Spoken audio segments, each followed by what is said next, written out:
Hey, and a very warm welcome to the Into the LightWeb podcast with me, your hostess, Joanna Hunter, metaphysical teacher, spiritual life and business coach, published author, and the high priestess of the LightWeb, a spiritual technology that will change your life. This is the place to be to talk everything under the LightWeb, from consciousness, relationships, to money, to spiritual business, and everything in between.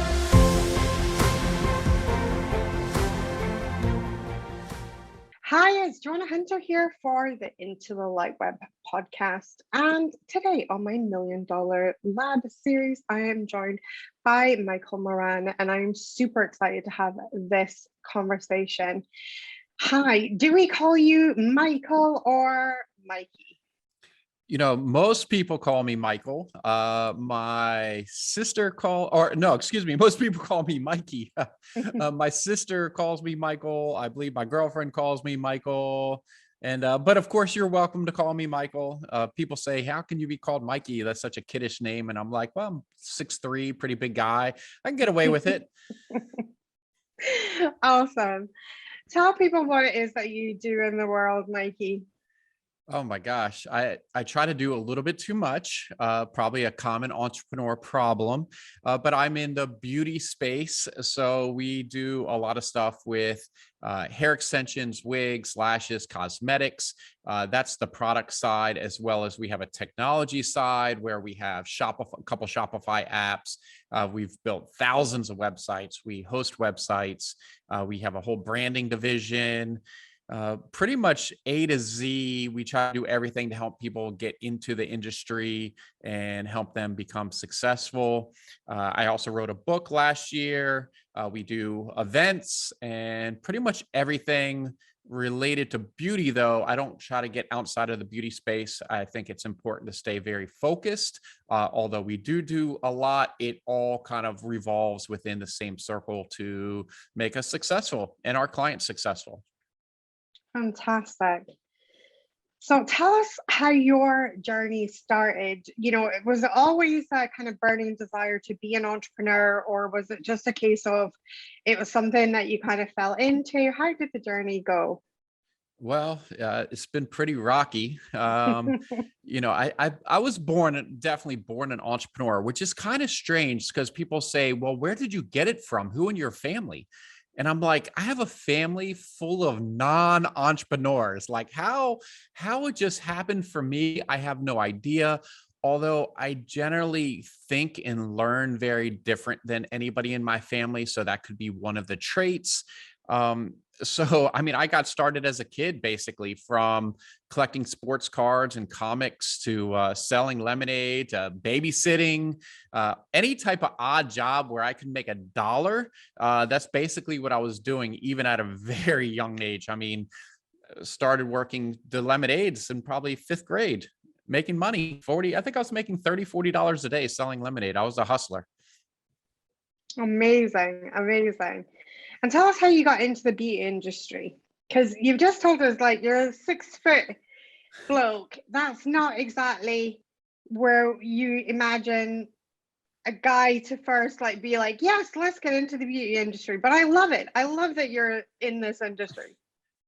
The beauty industry, never in my previous every day of my life before I got started in this did I ever think I'd be in the beauty industry, because I was in the food industry for quite some time as far as jobs go. And then my first business, I was in the food industry creating the first packaged Thai curry sauce. That was back in 2006. And then I was out to lunch with my business partner, and he's telling me about his girlfriend, how she wears hair extensions and wigs and how expensive they are, and kind of the systems that were out there. Cause she kind of, he's like, she's spending $700-800 at the salon. And I'm like, $700-800. I had no idea. I spent like $12 for a haircut, and I thought that was too much. I said, who's spending all this money on hair? So we just kind of got started with it. I don't know how I thought I would be successful from the beginning. I was like, you know what, this is going to work. I think it was because of all the failure from previous businesses. I was like, I really felt like this time I was ready. We kind of had a big idea for it. I just really kind of fell into it. not having any previous ideas about beauty, which is just kind of strange, but that's how life is sometimes. I love that. I love that. And do you know what I really love about it is the fact that you just knew, like there was this knowing inside, like this is going to work. Um, and that's something in my own entrepreneurial journey that I have experienced many times. I've been a serial entrepreneur and had many different businesses, and there is that weird moment, and you just look at the thing, and there's that knowing inside, and you're like, this is going to work.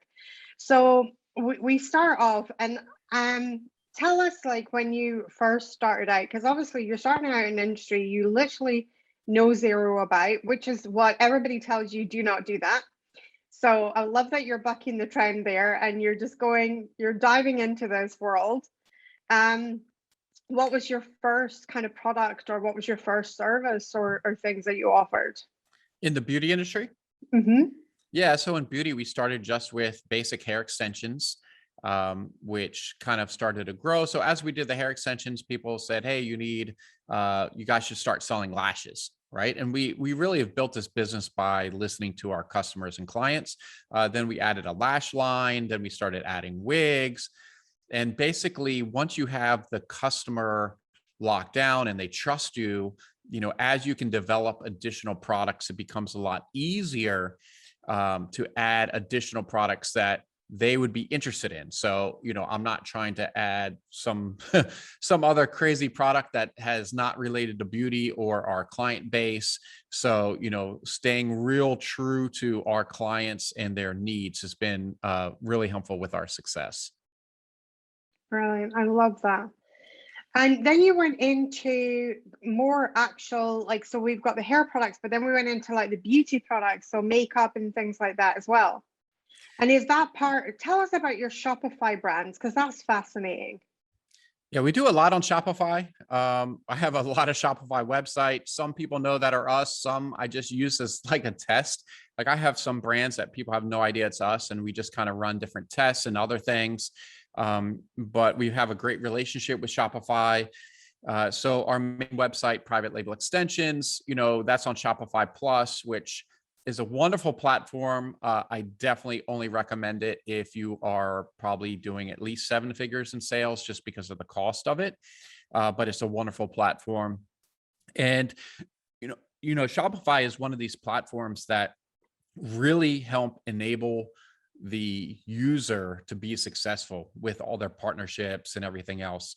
And I'm just a huge fan of Shopify. I was on different platforms, throughout my journey, but Shopify just makes it really easy.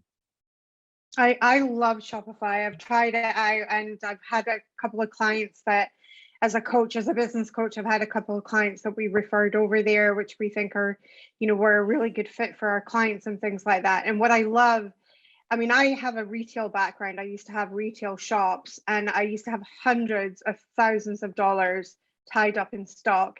And now I can have a Shopify store with literally, thousands of lines of stock, and not actually have the stock sitting in my warehouse, which, for things like that, I think is just amazing. It's just an amazing, opened up the designer marketplace so much. I think it's really cool. And I think it's funny that you mentioned the cost, because I know that the Shopify Plus comes with a premium cost, but I've seen people really freaking out over the $29 that it is monthly and I'm like, what?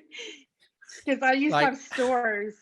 oh my God. Like if you've been doing this for a while, you have no idea that $29 is the best $29 you can spend. For It's literally nothing. free relative to like 15 years ago when I got started in e-commerce. So yeah, it's crazy. Yeah, and even 15 years ago, like building a website would have cost you like literally like the price of a mortgage or something like that. It was absolutely ridiculous. Right. And so, yeah, it's huge. And I see these people freaking out, and they're like $29. And I'm like, oh my God, if you just knew how much it cost me 20 years ago just to run one store before I'd even taken a penny, one store, like I got no change out of 10 grand. in just in the rent of the shop front and everything. I'm like, oh my God. So I'm a big fan of Shopify as well. And so you also have storefront as well. Am I right in saying that? Yeah, so we have 5 storefronts now. Maybe by the end of the year, it's going to be 7. We're working on 2 more storefronts. One property we purchased, so we're putting a lot of extra money into it. Another property we leased, and that's almost finished. We're just waiting to get this open. We're just building it out. It's a lot of work. People see the store and they say, "Oh, I could do this." They don't know everything that's involved. Dealing with this city, oh my gosh, talk about a nightmare. I don't care what city it is. We're in cities all the way up the East Coast now. Dealing with each city, it's going to be different in what they want. So that's always going to be a new learning experience. But the retail, I think, if done right, can still be really powerful. I actually had someone reach out to me on Facebook Messenger just last week. And she's like, "Mikey, we got to open up all these stores. I have some fashion ideas and this, that, and the other." And I said, "Well, have you built your brand up online yet?" And she goes, "No, not yet. But, there's something I'm going to do and everything else." It's like, in this current market, do not even try to open up a physical showroom unless you've spent years and probably millions of dollars building up a huge online presence that you can use to drive people to your stores. It's a totally different world now. You have to have that online presence first. I love that. I think that's a really poignant point, because when obviously when I first started 20 years ago, then, the online was like we had Bebo. That was, I don't even know if you even know what that is. Yeah, and that was the social media platform. And then it was MySpace. And then it was and then eventually Facebook happened. But now I think it is that online presence first, and in really getting known there and having that almost like influencer to really create a store that's going to have success. Yeah, and just as a heads up to the entrepreneurs that are listening to this, we talk about Shopify and how it's only $29.99 and how easy it is, especially relative to 10, 15 years ago. That's a huge advantage to you, but also remember that can be a disadvantage if we want to be really open in our conversation, because the barrier to entry to get started is now so incredibly easy. So that is going to bring on more competition for whatever sector you're in, because the barrier to entry now with drop shipping, drop shipping wasn't a thing 10, 15 years ago, not like it is today. We have a drop ship app for beauty with Shopify. So, honestly, if someone said, "Hey, Mikey, I want to start a hair brand," if I sat you down and, how long would it take for me to be online selling?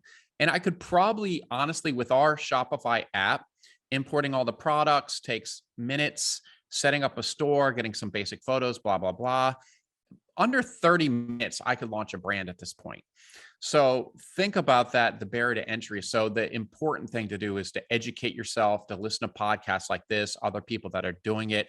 So the education part is going to be your competitive advantage, especially from the beginning. Taking courses and really focusing on that education side is going to be crucial, absolutely crucial for your success.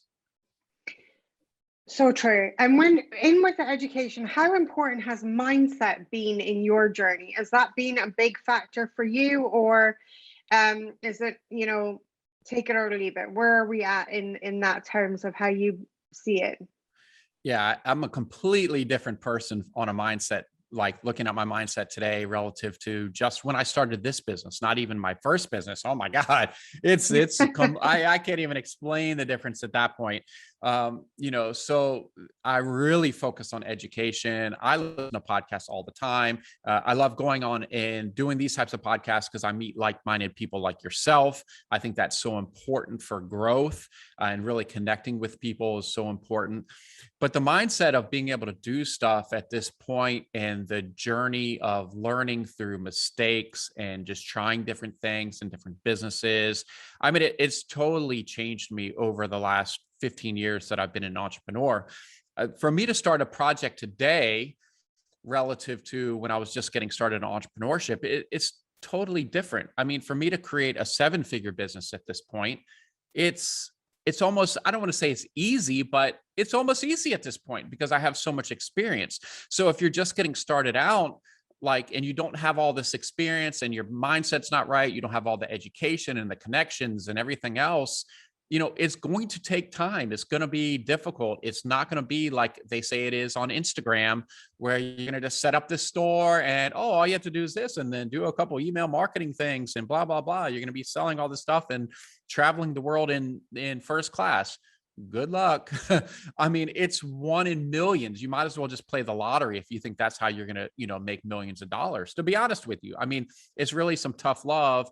And I think that's necessary because too many times people will just kind of make things all rosy and flowers and sunshine when it's entrepreneurship. This is a war, guys. I mean, it's a battle day in, day out, not just with other people, but with yourself and your mindset, because entrepreneurship, And that's the biggest battle, isn't it, with right? yourself, right? It's like we call it palm sweating, knees knocking, doing it scared, right? Because sometimes we just literally need to do the thing scared, and we don't know if it's going to work out.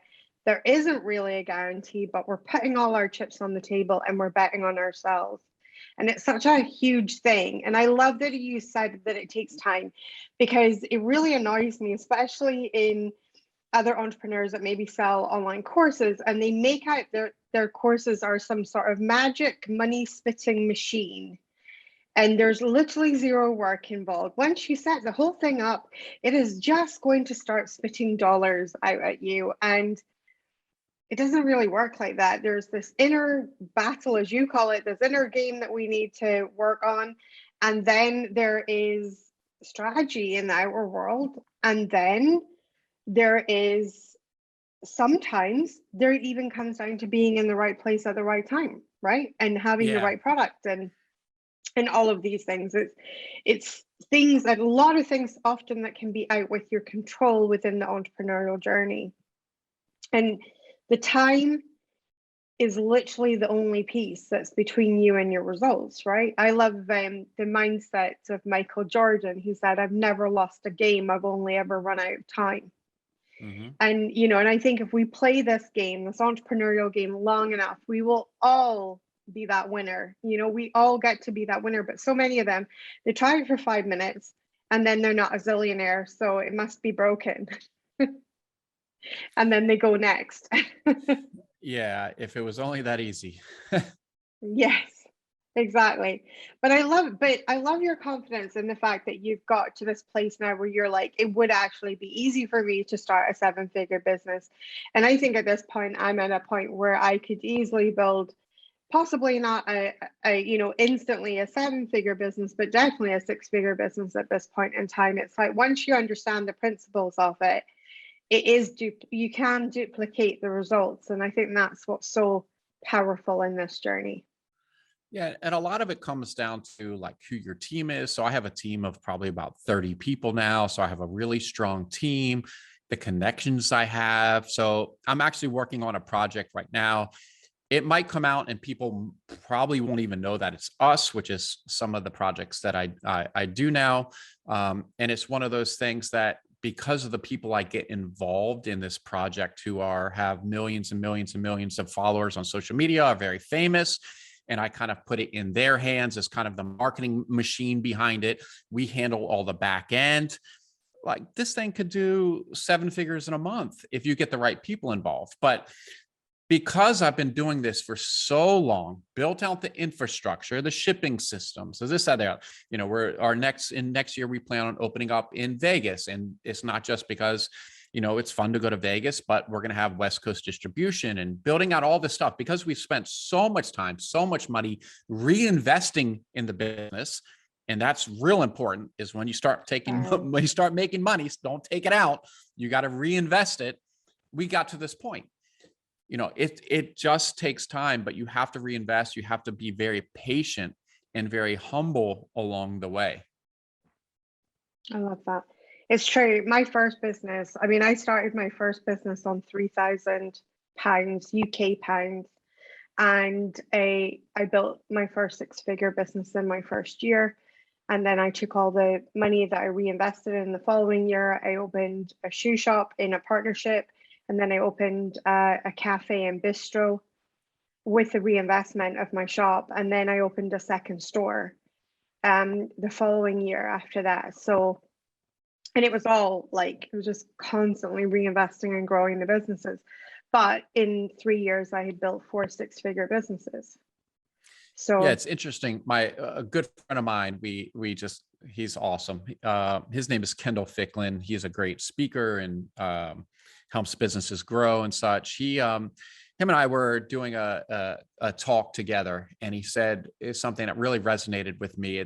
He said, when you start a business, it's just like having a baby, right? And you have this baby, and you have to continue to feed the baby. Now, in business terms, feeding the baby is giving the business money, right? So if you starve the business of capital, it's just like starving a baby. A baby might live for a little while, but it's not going to grow. Like for your business, in that first business, if you started taking all this money out and you bought like some huge house and then a fancy car and everything else, you wouldn't have business number 2, 3, and 4 that are doing 6 figures. You really have to ask yourself, what is important in my life? Is it going to be for me personally, which is generally we buy stuff to show off to others, especially now on social media.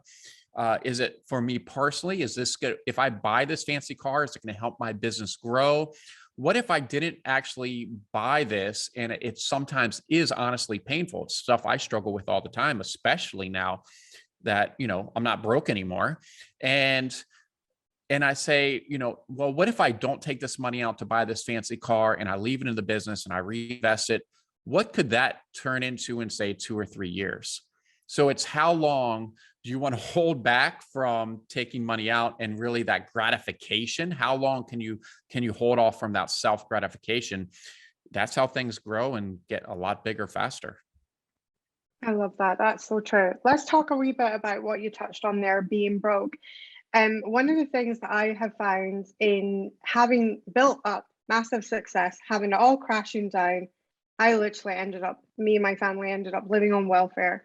So a bit of a shock to the system. And I've felt the biggest, hardest thing in all of that journey was actually breaking the habit of not having money. Like even when I actually started to have money, and things were a lot more liquid for us and easier for us financially, I would still have this up until about 2 years ago, I would still have a real eep, like booking travel.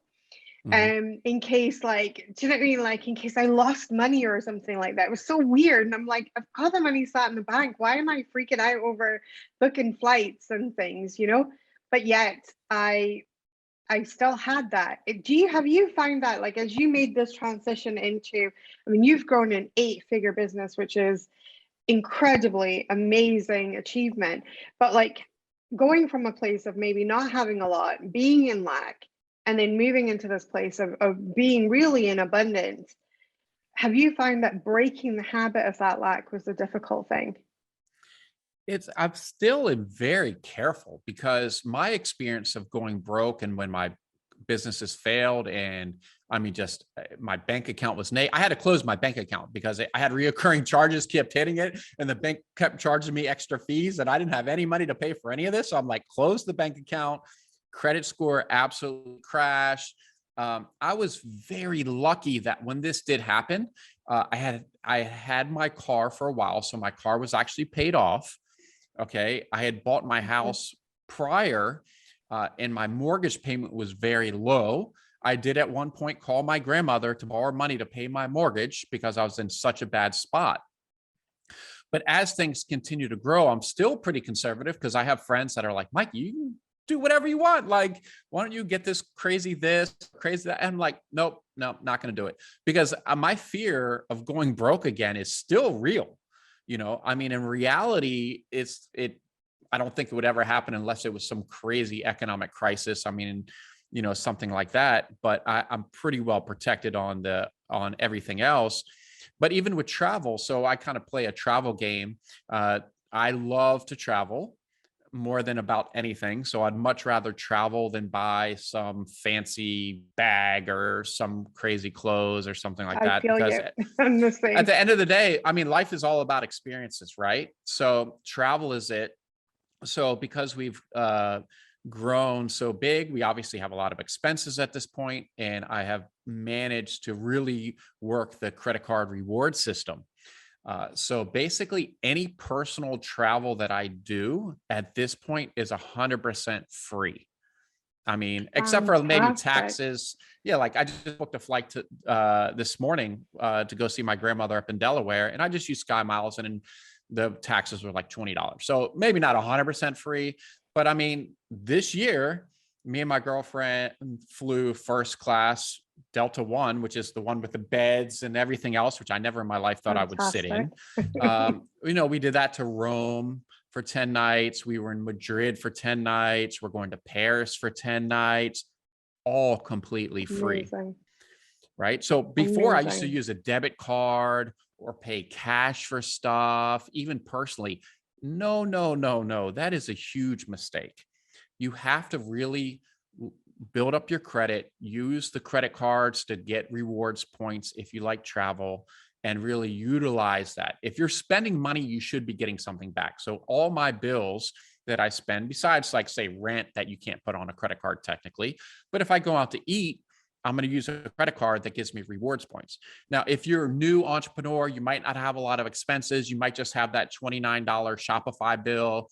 And you're like, well, it's not going to really make a difference because I don't really spend that much right now. And it's only like a little bit of bills and going out to eat some, blah, blah, blah. What you're not doing is having the correct mindset, because we were talking about mindset. So if you think that, if you can't manage it at a very small level with small expenses to get these points and really manage this, when you get to the point at me where I'm spending hundreds of thousands of dollars a month, there's no way you're going to be able to do it at that point.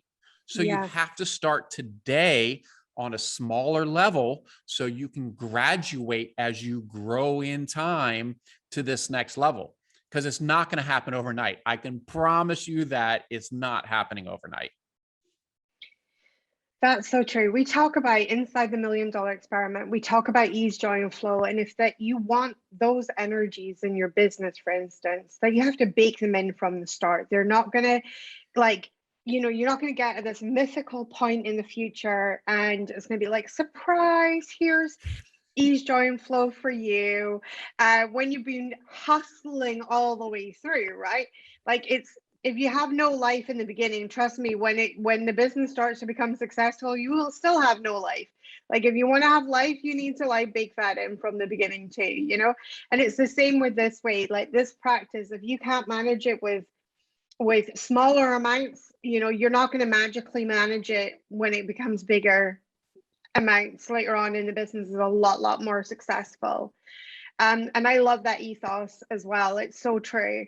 I am so intrigued. I'm like sitting here like thinking, my brain's going thinking, I wonder what stuff I can stick on my card instead and just pay it off each month and get those points. That sounds brilliant. Yeah, I mean, as someone that likes to travel, and there's a website that I follow religiously called the Points Guy. Fantastic resource that gives you all the inside tips. I mean, I spent a lot of time researching this stuff, and I still, even today, even after doing this for about kind of 3 or 4 years, I've been really in the game, because for the first couple of years of the business, my credit was so bad I couldn't even get a points credit card. Right. So over the last few years, as I came back to normalcy, I still today am in educating myself on how I can tweak the system a little bit better to get more out of it. So when we travel to these great places, I mean, travel, I'm all about travel, and travel to me is about being comfortable at this point. Right. So being able to get into the lounges, I never forgot the first time I was in a Delta Sky Club lounge before my flight. And I remember sitting there and I was looking I think we were flying to Thailand, and I'm like looking side to side, and I look over to my girlfriend, and I think this was in 2018. I said, did you know, if I even knew about something like this, if I was with a more successful person that maybe took me into a lounge like this at an earlier age, I would have done everything to figure out how to get in this lounge more often. But if you don't spend time to learn about these kind of things, and lounges might not be important to you, but that doesn't really matter. That's not really kind of the moral of the story. It's knowing things are possible because there's all these other people in the lounge. It's possible. I see all these other people. What the heck are they doing? And then you have to start asking yourself questions. How did they get in the lounge? But I tell you, getting in the lounge, because all of a sudden you're in the lounge, free drinks, free food. I never drink before a flight or flying because I don't like how it makes me feel, but people like to drink. If you do, that's fine. It's free. Whereas you're not with outside of that lounge where there's millions of people, where you're paying for food, paying for drinks. Like all of a sudden, when you could afford those drinks outside of the lounge, now you're in the lounge because you've done something special, and you don't even have to pay for it anymore. It's unbelievable. I know, it's mind-boggling. And I think this is one of the things is that, a lot of people say, the poor stay poor and the rich get richer, right? I just feel like it's a different mindset with wealth. Wealth is a different mindset. And I even noticed, like, now having more resources in my life, like being able to just book travel earlier, whereas when I was like kind of pretty broke, it was like a last minute thing we did. But of course we paid premium prices because we waited so long.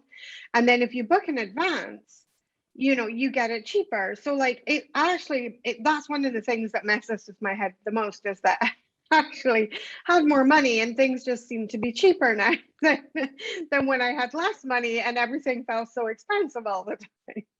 But that goes for a lot of things. Like things just get easier when you're getting bank loans and everything else. I mean, since we grew our business pretty rapidly over the last, since launching in 2014, I mean, give you an example, we just purchased another property and within the company. And I was a little worried inside. I was like, I don't know, are they going to approve for this thing? Like, I don't know. We sent all the paperwork, I have monthly bookkeeping, make sure you have a good CPA and make sure you have all your monthly bookkeeping and everything done clean. They sent them all the documents, everything else. And they're like, yeah, we're good. We'll just see you, at this date we can close. And I'm like, really? I'm like, holy cow, only had to put 15% down on a commercial loan. Oh my God. Whereas a couple years ago, it wouldn't have even been they would have wanted the deeds to your granny, basically. Right. And then at closing, the banker's like, yeah, Mikey, this looks good. Everything's good. You said you want to open in Vegas. Come on, let's get a property in Vegas. Let's get it now. And I'm like, no. I was like, slow down. This is already a lot that I'm getting this. Like, this is crazy. But building those relationships. So it's a lot about relationships as well. So Absolutely. We've been spending time building relationships with banks, with our manufacturers, with creditors. I've flown all over the world to meet with people personally. And it goes a long way, especially when things go crazy. Like when COVID hit, everything was shutting down. And somehow I got, a very large amount of product out of China right before everything shut down, or maybe even when it might have been shut down. We're not going to say for sure. But because of such great relationships and me spending, really a couple months over there over a few trips, having those relationships play a big role in being successful. Amazing. Yeah, I remember the first time the bank manager phoned me to ask if there was just anything that they could do for me, Mrs. Hunter. And I was like, what? And I like, at first I was like on the phone, like, my God, what does he want? Like, what did I do? Is my bank account zero again? I know. I was just like, what's going on? And I thought maybe been hacked or something, and I'm like, oh my God.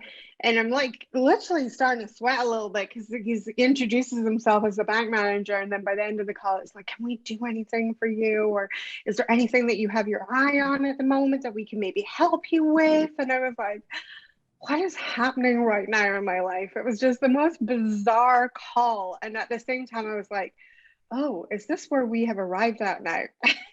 Right. It's unbelievable, right? I mean, it's just, totally. It's a world of difference. I mean, when I walk into some of the banks here locally, I mean, they're like, hi, Mr. Moran. I'm like, hi. And, for me, I am super nice to these people, like, because before they had no idea who I was or even really cared because I wasn't on their radar, which I totally understand. But, that's the point of when you reach certain levels of success, make sure you stay humble along the way. Make sure you try to bring others with you. Give back when you can. We do a lot to try to give back as much as we can, but I always remind people, don't give away the farm, because if you're giving back too much, it could stunt your growth. And then in the future, when you could have given back more. So you have to kind of play that balance. And that's all just part of being an entrepreneur. And, everyone's going to have a different journey. So you just kind of have to find out what's yours. Yes, I love that. And tell us some of your top tips for entrepreneurship, because you have, by the signs of things, you've launched a lot of other people into their entrepreneurial journeys. So what is the kind of like great starting tips for anyone that's maybe listening to this, maybe thinking about embarking on the entrepreneurial journey for the very first time, or maybe another time, maybe you've already got one business under your belt? What's your top tips? If you have one business under your belt, don't start a second until that one is pretty successful, because you're not Elon Musk and can run multiple winning companies. Okay. But just getting started out, you have to focus on education. You have to focus on, if you're going to use Shopify, hey, that's great. It's a great platform. Spend time going through Shopify tutorials. They have a ton of free tutorials online. Go to the old YouTube University, as we call it. There's plenty of tutorials of how to use the platform. Then you're going to get into email marketing. Same thing. You're maybe going to use Shopify's free system, or maybe something that's better and more advanced like Klaviyo. Spend time going through the Klaviyo docs, because Shopify itself is kind of like your foundation, and that's a good foundation. But just having Shopify, you're probably not going to be successful in e-commerce. You have to add the building blocks, which is going to be the email marketing system, maybe SMS, a review system, maybe a reward system, all these kind of things. So you're going to probably get to a point where it's time to hire somebody. Make sure you really understand what your skill sets are, and hire somebody that is better than you at something else, especially something maybe that you don't want to do, or something that's kind of redundant. With entrepreneurship, a lot of times I see people, especially within the first 30 days, they come out of the gate hot. I mean, that's all they can think about, talk about. This is all. And then it's like, and it's like, hey, are you still doing that business? Oh, well, that. And then the excuse train comes through, so make sure that the key is consistency. You have to be consistent day in, day out. And usually when I start something, even today, I say, well, if we do this and this can reach some success within 2 years, yes, I said it, 2 years, then that's pretty good, because things are going to take time for it to be successful, especially if you don't have like a huge following online for your industry. Because if you're, you might have a huge following online, but if your product or service is not really geared towards your following, it's not going to really help. I can guarantee that. So if you're just kind of starting from scratch, realize it's going to take a long time to build this up. As an example, Kim Kardashian this week, they have a huge advantage. She launched a new product this week, and she sold $1 million in the first minute, which should be pretty inspirational. If that's pissing you off, then you got to have the right mindset that, hey, that is very inspirational. Oh my God. It's very inspirational. $1 million in a minute. I remember speaking to the entrepreneur who did the or being in a room with the entrepreneur who did what they call the internet mile, which was $1 million in 24 hours. And like Kim Kardashian's $1 million in 1 minute. I think she's just set a new standard, right?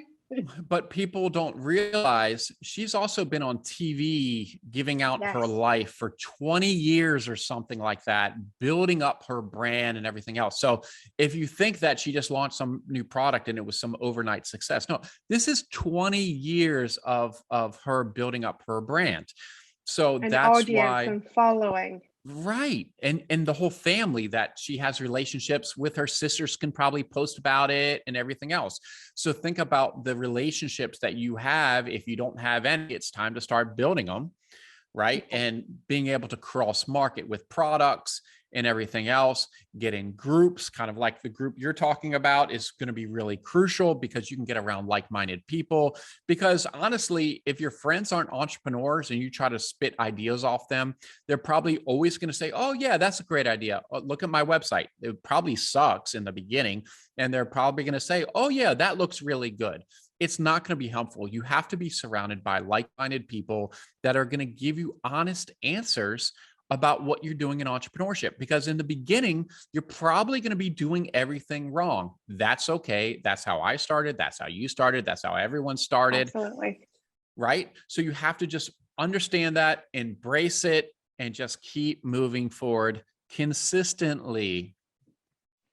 I love that you're reiterating consistency, because that's one of my main principles in business is consistency. And I think this is what you talked about, of like coming out hot out of the gate and then hitting. And do you know the point that they actually hit? They hit burnout, because what's happened is they're expending far too much energy for that energy to actually be consistent. They would be better off coming out the gate doing less, but doing something that was sustainable over a longer period of time, so that the consistency happened over a longer period of time. But what people do is they expend far too much energy and then they burn out and nosedive, because nobody can maintain going hell for leather 24/7, 365 days a year. But we can all do a small thing consistently Right. throughout the whole weeks, and then reach the goals there. And although it might take you longer or over time, but once you start reaching the goals, it's like the compounding effect. They start compounding because the consistency is just compounding it through. I love this. I really, really enjoyed this discussion today. Tell people, where is your favorite places to hang out on the internet? Where do you have, or tell people, like, first of all, actually back up there. Let's hear about your book first. So where can people buy your book? Just search Amazon, Fearless Beauty. It's called Fearless Beauty, the Hair Business Blueprint. And I had to call it the Hair Business Blueprint to really hone into my customer base. But really, this book is a plug and play for any entrepreneur. The first 4 chapters are about the mindset of entrepreneurship, which we talked about. I talk about extensively, especially with my own personal journey. And then the next 4 chapters are all about, okay, now that you have your mind right, let's go ahead and get into it. It's been great. It was a great experience of going through this book.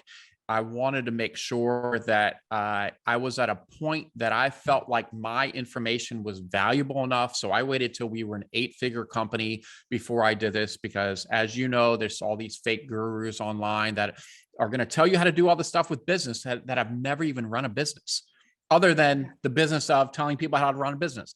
So I wanted to make sure that I really had been through it. And this is 15 years of entrepreneurship in this book. It's going to be invaluable. Absolutely invaluable. Gold in there. Yeah. I mean, just go read the reviews. It's the reviews. I'm almost at 200 reviews on Amazon, which is pretty strong for a pretty new book. You know, the book's only a couple months old. So if you go through and read the reviews, people will say like this, you'll feel it when you read the book. You'll really be able to connect with it. So, yep, that's the book. And then to find me online. Yeah, find me online. You can Instagram, Moran Mikey is an easy one. I do have a YouTube channel. I'm not as consistent with that because it doesn't take precedent over the core business, but I do make videos about business called the Hair Business Blueprint. You can always find me on LinkedIn. I'm not there too much because I get like 1 million messages a day about their services that they're going to offer me. And I'm just like, what is LinkedIn nowadays? But you can connect with me there. But usually Instagram or Facebook, you can find Mikey Moran on Facebook. And we're going to link all those links below for people as well. So I want to say a huge thank you and congratulations on your new book, and congratulations on your epic growth. And if you need party guests for Vegas, I'm available. Yes. Next year, let's go. So, no, it's been an absolute pleasure to speak with you, and thank you so much. You got it. Thank you.